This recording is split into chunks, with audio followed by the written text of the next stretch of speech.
अरे बाबा, इतना सारा खजाना, मैं तो बहुत अमीर हो गया अब।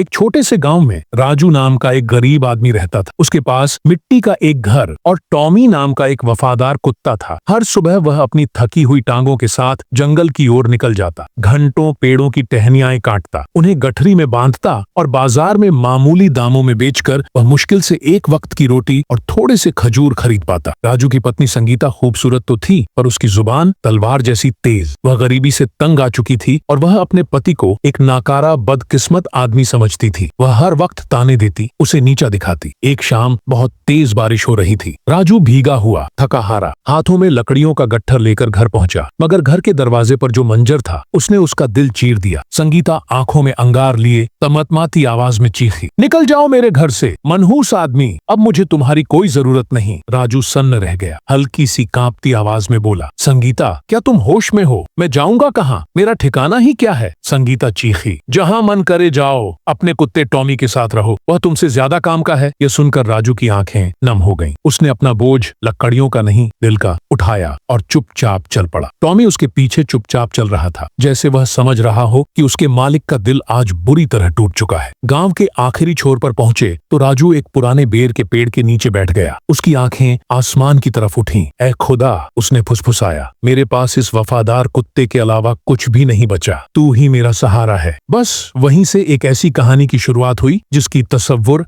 न कभी संगीता ने किया था, न राजू ने। रात ढलती गई। राजू पेड़ के नीचे बैठा रहा और टॉमी उसकी गोद में सिर रखकर उसे दिलासा देता रहा। जब अंधेरा और ठंड बढ़ने लगी तो राजू उठकर जंगल की उस दिशा में चल दिया जहां कोई इंसान नहीं रहता था। चलते चलते उन्हें एक पुरानी खंडहर कुटिया दिखी। राजू ने भीतर जाकर कुछ सूखी लकड़ियां बटोरी और आग जलाई ताकि बदन की सर्दी कम हो सके, और फिर मिट्टी के फर्श पर टॉमी के साथ लेटते हुए बोला, गरीबी मुझे क्या मिटाएगी टॉमी, जब तुम मेरे साथ हो। तुम 1000 आदमियों से ज्यादा सच्चे हो। रात आधी हो चुकी थी। अचानक टॉमी गुर्राने लगा। उसकी आंखें कुटिया के एक अंधेरे कोने पर टिकी थीं। राजू घबरा गया। क्या हुआ टॉमी, कोई जंगली जानवर है क्या? टॉमी उस मिट्टी की फर्श को अपने पंजों से खोदने लगा। राजू ने जलती हुई मशाल उठाई और उस कोने में रोशनी डाली। वहां की जमीन ढेसी हुई थी, मानो सालों पहले किसी ने कुछ दबाकर छुपाया हो। दोनों ने मिलकर खोदना शुरू किया। कुछ ही देर में उनके हाथ किसी कड़ी लकड़ी जैसी चीज से टकराए। ऐ खुदा, राजू के होंठ कांपे, यह तो किसी संदूक का ढक्कन लगता है। कुछ और मिट्टी हटाने पर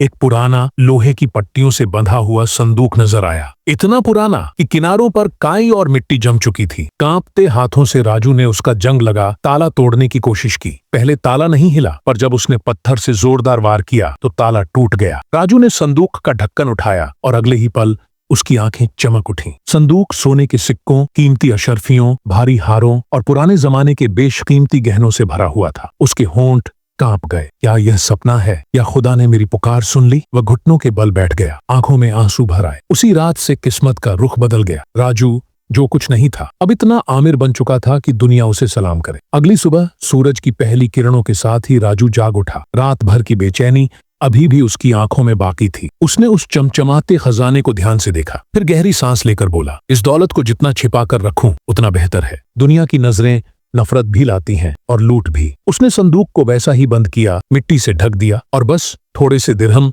अपनी जेब में रखकर बाजार की ओर निकल पड़ा। गांव का छोटा सा बाजार आज पहले से कहीं ज्यादा रौनकदार लग रहा था। ठेले वालों की आवाजें, मसालों की खुशबू और लोगों की चहल पहल। राजू ने अपने और टॉमी के लिए रोटी, दूध, कुछ सूखे मेवे और थोड़ा राशन खरीदा। फिर उसने ऐसे वापस लौटने का रास्ता चुना कि किसी की नजर उस पर ना पड़े। रात दर रात राजू खजाने से जितना जरूरत हो उतना सोना निकालता। वह उससे माल खरीदता, बाजार में बेचता और धीरे धीरे उसके हाथ में व्यापार की समझ आने लगी। चंद हफ्तों में बाजार के कोने में उसकी एक छोटी सी दुकान बन गई, जहां तौल कभी कम नहीं होता था और पैसे कभी जरूरत से ज्यादा नहीं लिए जाते थे। लोग उससे सामान नहीं, एतबार खरीदते थे। उसकी मुस्कुराहट, मीठे लहजे और खालिस नियत ने दिल जीत लिए। देखते ही देखते गांव के बच्चे, बूढ़े, औरतें सभी कहते फिरते, वह आदमी जो कुटिया में रहता है उसकी दुकान में बरकत है। उसकी शक्ल पर अब पहले वाली थकान नहीं, बल्कि एक अजीब सी रोशनी थी, जैसे किसी ने उसे टूट कर दुआ दी हो। लेकिन राजू अभी भी उसी पुरानी खंडहर कुटिया में रहता था। रात होने पर वह टॉमी के साथ बैठकर मुस्कुराता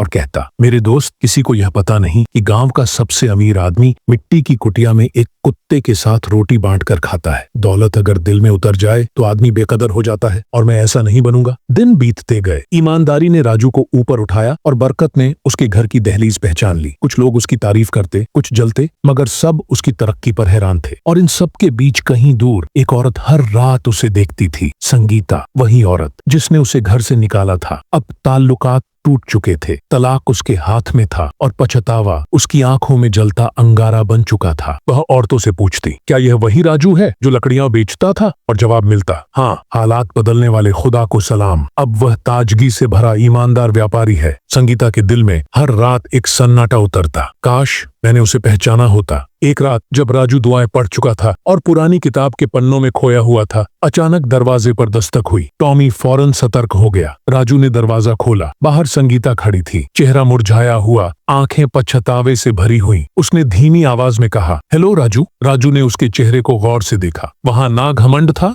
न ताना। इस वक्त यहाँ क्यों आई हो? संगीता कांपती आवाज में बोली, माफी मांगने। मैंने तुम्हें नहीं समझा। मैंने जो किया वह जुल्म था। राजू ने उसे अंदर आने का मन बनाया, मगर उसकी आंखों में वह चुभन अब भी बाकी थी। उसने कहा, दिल माफ कर भी दे तो जख्म निशान छोड़ जाता है। वक्त बताता है कि कौन अपना था और कौन आजमाइश। टॉमो अपनी वफादार फितरत के साथ संगीता को शक की नजरों से घूर रहा था। संगीता कुछ देर खड़ी रही, फिर बिना कुछ और कहे लौट गई। अगले दिन राजू बाहर आया तो हैरान रह गया। संगीता कुटिया के सामने झाड़ू लगा रही थी, सामान सहेज रही थी, जैसे अपने अतीत को साफ कर रही हो। राजू ने पूछा, मैंने तुमसे कुछ नहीं कहा, तुम यह सब क्यों कर रही हो? उसने सिर उठाया। आंखों में सच्चाई थी, क्योंकि अब समझ आया है इंसान की कीमत दौलत से नहीं दिल से होती है, और मैंने तुम्हें तब खो दिया जब तुम मेरे सबसे करीब थे। राजू उस वक्त गहरी खामोशी में था। संगीता के शब्द उसके कानों में पड़े, मगर दिल में जगह न बना सके। कुछ पल बाद उसने धीरे से कहा, किसी आदमी की कीमत उसके सिक्कों में नहीं होती, उसके किरदार में होती है। अगर तुमने मेरी कीमत उस वक्त समझी होती जब मैं लकड़ियां ढोता था, तो तुम मुझे रात के अंधेरे में घर से धक्का देकर बाहर न निकालती। संगीता की आंखें भर आईं, आवाज कांप गई। मैं अंधी होकर दौलत के पीछे भागी। दुनिया की चमक दमक ने मेरे दिल को सख्त कर दिया।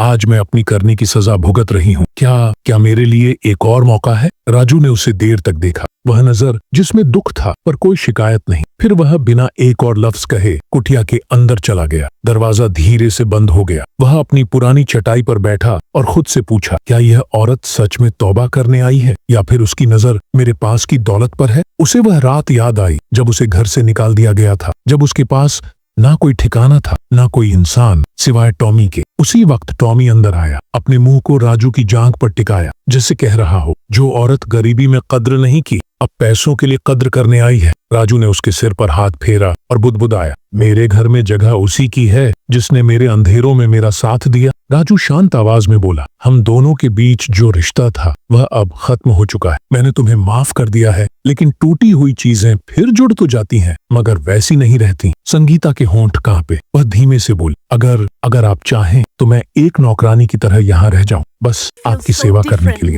राजू ने कहा, नहीं संगीता, मैं तुम्हें रोज रोज देखकर कादिल दुखाना नहीं चाहता। बेहतर होगा तुम चली जाओ। संगीता रो पड़ी। उसके आंसू सिर्फ पछतावे के नहीं थे, वे उस किस्मत के थे जिसे उसने अपने हाथों से जला दिया था। दिन गुजरते गए। वह कुटिया जहाँ कभी सिर्फ राजू और टॉमी रहते थे, अब लोगों का अड्डा बन गई। कोई सलाह लेने आता, कोई दुआ मांगता, कोई मुसीबत बांटने। बाजार में लोग कहते, राजू सिर्फ व्यापारी नहीं, वह तो गांव का सितारा है। और सच भी यही था। ईमानदारी ने उसे वह आसमान दे दिया था जिसे बहुतों ने सिर्फ सपनों में देखा था। एक दिन बाजार में एक आदमी आया, बेहतरीन कपड़े, चमकते जूते और चाल में रुतबा। सलाम, मैं हाजिम मुराद, गवर्नर का डिप्टी हूँ। राजू ने सिर हिलाकर जवाब दिया, खैरियत? हाजिम मुस्कुराया, राज्य को तुम्हारे जैसे सच्चे और नेक आदमी की जरूरत। हम चाहते हैं कि तुम गांव की तरफ से शासकों की परिषद में शामिल हो जाओ। तुम्हें जमीन, सैनिक, नौकर और अधिकार दिए जाएंगे। राजू ठहर गया। उसके हाथों में कभी सिर्फ कुल्हाड़ी रही थी और आज उसे सत्ता दी जा रही थी। उसने धीमी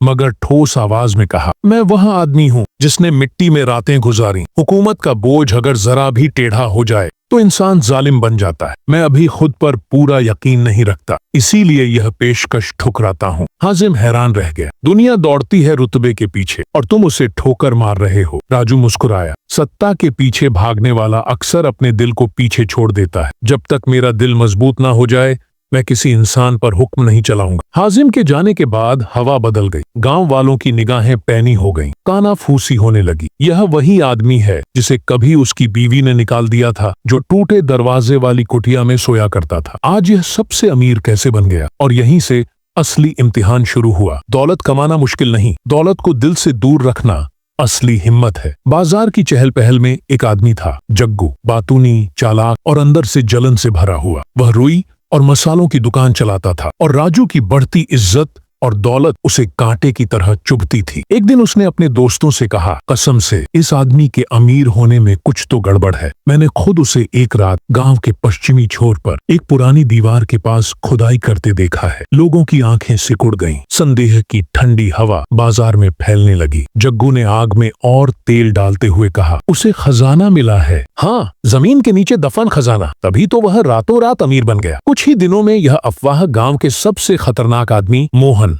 तक पहुंच गई। चालाक, धोखेबाज, जो पहले डकैत था और अब अपने आप को जासूस व्यापारी बताता था। मोहन ने मन ही मन मुस्कुराया, यह खजाना मैं किसी और को नहीं लेने दूंगा। अगर मुझे अपनी जान भी जोखिम में डालनी पड़ी तो भी यह मेरा होगा। एक शांत काली रात में मोहन चोरी चुपके राजू की कुटिया के पास पहुंचा। वह झाड़ियों में छिपकर कुटिया के अंदर झांकने लगा। अंदर राजू चटाई पर बैठा हुआ था, टॉमी को मांस खिला रहा था और उससे ऐसे बातें कर रहा था जैसे वह उसका सबसे पुराना दोस्त हो। मोहन ने दांत भींचते हुए कहा, ऐसा आदमी तो दिमाग से कमाता नहीं, नसीब से ही कुछ बड़ा हाथ लगा है। मैं इस खजाने को ढूंढ कर रहूंगा, चाहे अपने नाखूनों से जमीन खोदनी पड़े। अगले दिन मोहन ने अपने आदमियों को व्यापार का बहाना बनाकर राजू के करीब भेजा। वह लोग सब देखते, सब सुनते, मगर राजू की सादगी और मुस्कुराहट उन्हें कोई राज नहीं बताती। राजू उनकी सोच से कहीं ज्यादा समझदार था। संदेह बढ़ा तो मोहन ने नई चाल चली। उसने करण नाम के आदमी को राजू के पास दोस्ती का नाटक करके भेजा। करण ने दावा किया कि वह एक बड़ा निवेशक है और नया बाजार बनाना चाहता है। राजू की शोहरत और ईमानदारी की तारीफें करते हुए उसने कहा, हम सोचते हैं कि तुम भी इस प्रोजेक्ट में हमारे बराबर के हिस्सेदार बनो। कुएं के पास की जमीन खरीदकर हम एक बड़ा बाजार बनाएंगे। कुटिया के बाहर नीम के पेड़ की छाया में वह बैठा बोल रहा था और सामने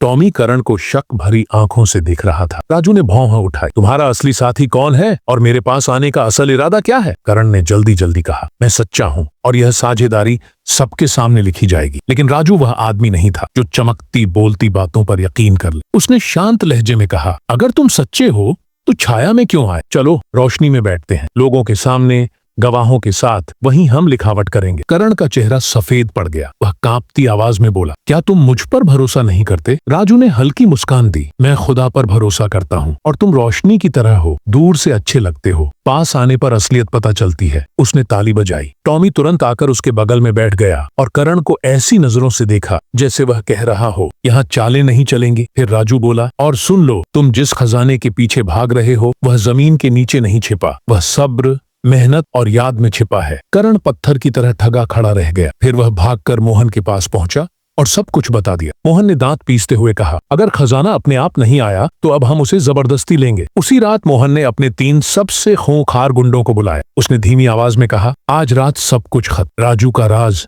उसका खजाना, सब हमारा होगा। चारों अंधेरी गलियों से गुजरते हुए राजू की कुटिया की तरफ बढ़े। हर एक के हाथ में या तो मोटी लाठी थी या खंजर। मोहन ने खिड़की की ओर इशारा किया, हम यहीं से अंदर जाएंगे। लल्लू, दरवाजा बंद कर देना, और सलीम, खिड़की की राह बंद कर देना ताकि वह न भाग सके। जैसे ही वे खिड़की के पास पहुंचे, अचानक टॉमी ने ऐसी दहाड़ लगाई कि सब डर गए। वह किसी बिजली की कौंध की तरह लल्लू पर झपट्टा और दांत उसकी बाह में गड़ा दिए। लल्लू की चीख हवा में कांप उठी और उसका खंजर जमीन पर गिरकर चमकता रह गया। शोर से राजू की आंख खुली। वह लाठी पकड़कर कुटिया से बाहर आया। अंधेरी रात में उसने मोहन भागते देखा। राजू ने गुस्से और हिम्मत से भरी आवाज में चिल्लाकर कहा, एरो, खजाना ढूंढते हो? यह रहा, मेरी मेहनत में, मेरे सब्र में, मेरी इज्जत में। टॉमी दूर अंधेरे में दौड़ता रहा। उसकी भौंक गांव भर में गूंज उठी। लोग दौड़कर बाहर आए और सारी दास्तान उनकी आंखों के सामने खुल गई। सुबह कचहरी के लोग, मुखिया और गांव के बुजुर्ग इकट्ठे हुए। लल्लू, जिसका हाथ बुरी तरह घायल था, सच छुपा ना पाया। उसने सब बता दिया। एक बुजुर्ग ने राजू की ओर देखकर कहा, हमने ऐसा वफादार कुत्ता कभी नहीं देखा, लेकिन उससे भी ज्यादा वफादार तुम निकले, अपने दिल और अपनी जमीन के लिए। दूसरा बोला, तुमने खजाना मिट्टी से नहीं, अपनी मेहनत से निकाला है। अब तुम्हारी कहानी लोग अपने बच्चों को सुनाएंगे। फिर मुखिया ने ऊंची आवाज में ऐलान किया, मोहन को गांव से निकाल दिया जाए और जिस जमीन पर वह नजर रखता था वह जमीन राजू को उपहार में दी जाती है। ये फैसला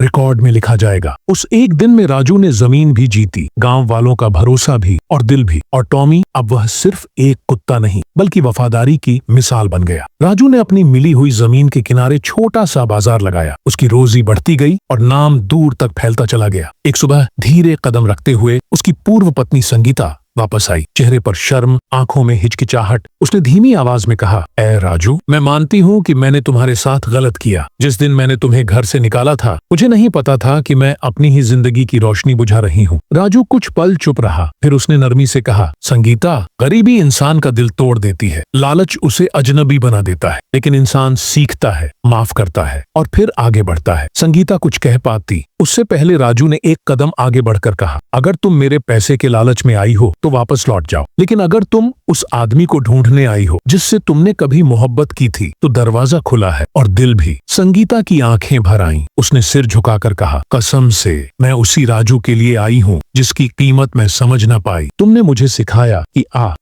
सिखाया कि आदमी की कीमत उसके कपड़ों में नहीं उसके दिल में होती है। राजू ने उसका हाथ थाम लिया। तो चलो नई शुरुआत करते हैं। कुटिया छोटी होगी पर दो सच्चे दिल हों तो वह महल बन जाती है। और उसी वक्त टॉमी दोनों के चारों तरफ उछलने कूदने लगा, जैसे वह भी उनकी नई जिंदगी को अपनी दुआ दे रहा हो।